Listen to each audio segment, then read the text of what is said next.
In our last videos, we briefly covered how to get started with a family and the basics of what working with a client will look like.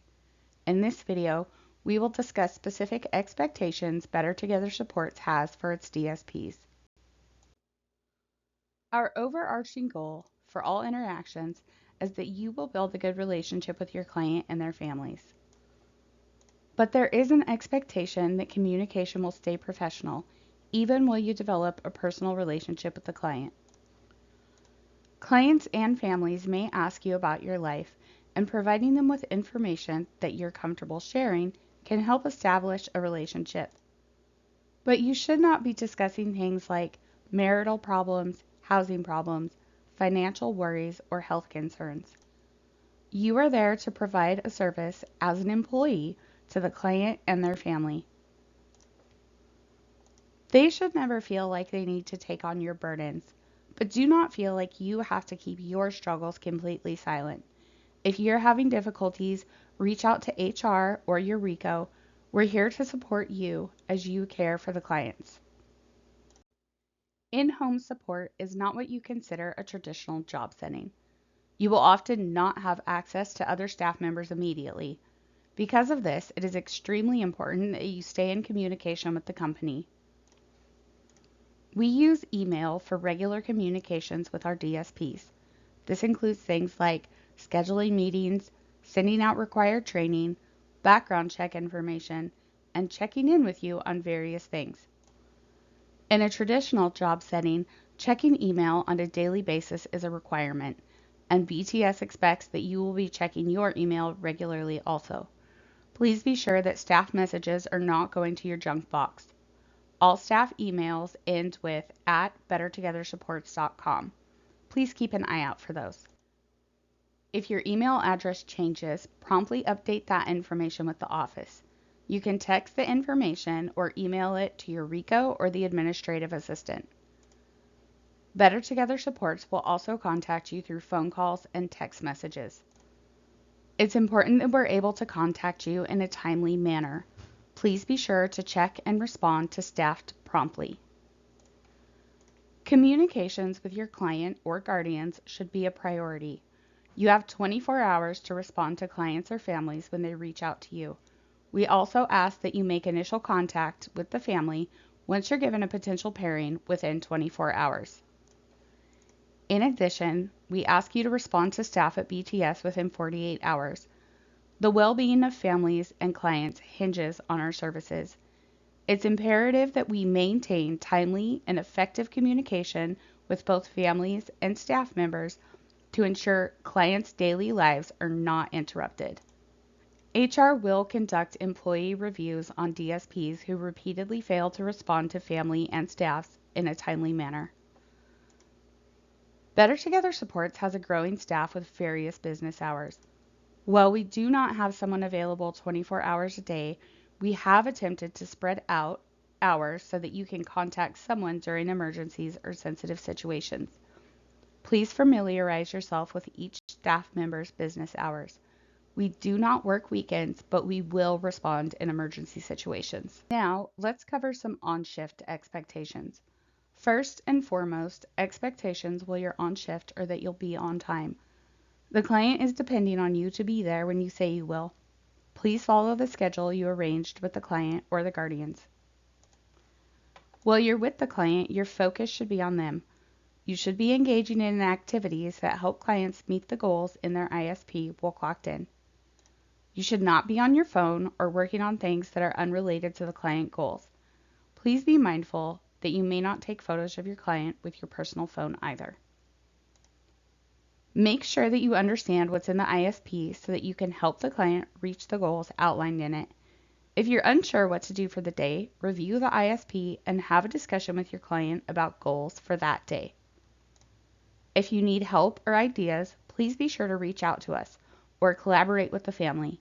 BTS is happy to give ideas or suggestions also if you need them. You should also never bring your children or other dependents with you while you're working with your client, and I'll explain a little bit more about that in the next slide.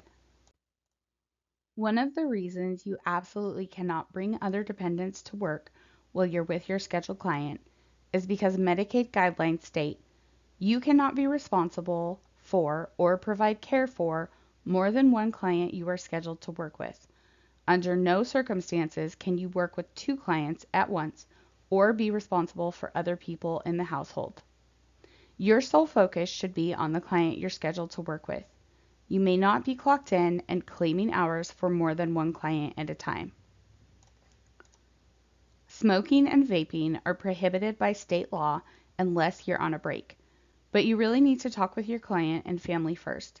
Some of the clients are medically fragile, and if the family requests you not use tobacco products during work hours, we ask that you please adhere to that. Casual clothing is okay while working with your client. However, be mindful that you're also dressing modestly. This is still a professional setting. You'll often be working with your client out in the community. Please do not wear scrubs or other clothing that indicate you are a DSP. Many of our clients also have goals in their ISP that specifies they need to achieve hygiene and cleanliness. We expect our DSPs to maintain the standard themselves to set an example. Let's discuss some boundary expectations for clients, guardians, and internal staff now. Family situations for our clients may often be complex. However, in this situation, you, as the DSP, are the professional. You may be in a home situation where the environment is less than desirable, but that may be one of the reasons that you're there to support your client. Approach these situations with compassion and understanding. You should be focusing on helping the client achieve their goals. That may mean you navigate less than ideal situations where you help your client thrive regardless. If you're running into situations that are creating a difficult working environment, please reach out to us. We can help support you or find the family additional resources if that's what's needed. Please be sure you're communicating with us. Before approaching your client or family with concerns about the working environment, it may be a better idea to contact your relationship coordinator or the education specialist for guidance, especially if it's a delicate situation. Please schedule some time with a staff member if needed. Families and clients may occasionally try to give you gifts or money. This might include things like gas money.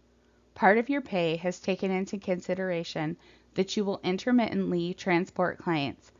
Please kindly but firmly let clients and families know you cannot accept gifts.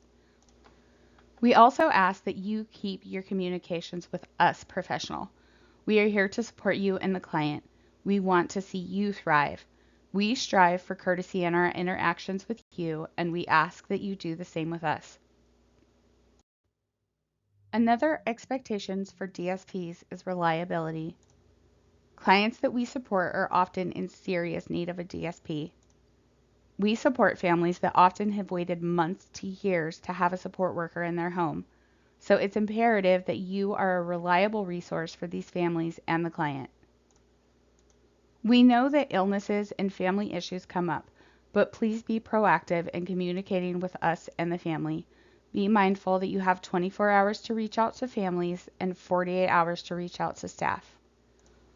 We also ask that you care for yourself, be fastidious in hand washing, avoid people you know are sick, or take other precautions like wearing a mask if it's appropriate.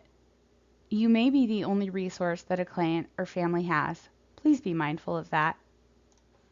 Lastly, the client does have a choice about keeping a DSP in their home. If you've proven to be unreliable, it may create a situation where the family or client requests a different DSP. We never like to see that happen. Now, with all that being said, what should you do if you're sick or you need to call out for some reason?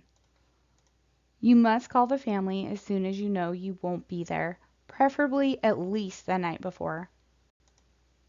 If they do not answer the phone, please leave a detailed message and then text them as well.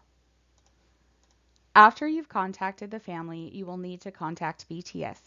Please text us and let us know you won't be able to make it to your scheduled shift. It gives us a much better chance of finding backup care if you're letting the family and us know, As early as possible, you won't be available. Families are generally understanding if you aren't able to make it for a scheduled shift. However, if it becomes a pattern of unreliability, the family does have the option to request that another DSP provide support to them. Likewise, if staff finds that there's a pattern of unreliability, it may be a situation where it becomes difficult for us to pair you with another family. We really don't want to see this happen. Please try to make all scheduled shifts. If you're having difficulties with your schedule, please reach out to your relationship coordinator.